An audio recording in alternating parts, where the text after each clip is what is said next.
அங்க ஒரு நாள் நானும் என் ஃப்ரெண்டும் சாப்பிட போனோம்ப்பா.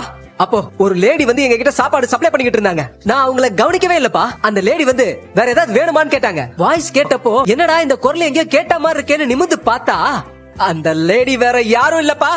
அந்த லேடி இந்த கேடி மேடம்பா. இந்த கேடி மேடம் டீச்சர் வேலையை விட்டுட்டு நமக்கே தெரியாம அந்த சப்ளையர் வேலையை பாத்துட்டு இருக்கா. என்ன மாமா சொல்றீங்க? அக்காவா? உங்க அக்காவேதான். உங்க அக்கா எனக்கு பார்த்த உடனே பதறிடுச்சுப்பா. இவகிட்ட போய் இங்க வேலை பாக்குற அவசியம் ஏன் வந்துச்சுன்னு இவகிட்ட கேட்டேன். என்கிட்ட உண்மையை சொல்லவே இல்லையே. கதையா சொல்லிக்கிட்டே இருந்தா. அதையும் பூசியே முழுகுனா. சர்டிபிகேட் மட்டும் கிடைச்சதுன்னா நான் சயின்டிஸ்ட் ஆயிடுவேன், நிலாவுக்கு ராக்கெட் விடுவேன்னு எப்பவும் போல கதையா என் காதுல பூ சுத்துனா. பாவனு இவ படிச்ச காலேஜுக்கு இல்ல படிச்சதா சொன்னால, படிச்ச காலேஜ்ல படிச்சதா சொன்னால அந்த காலேஜுக்கு டூப்ளிகேட் சர்டிபிகேட் வாங்க போனப்பா.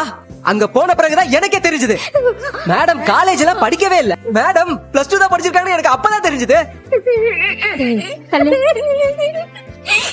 ஏண்டி அவன் சொல்றதெல்லாம் நெசமாடி? உண்மையை சொல்லு. சொல்லுடி சொல்லு.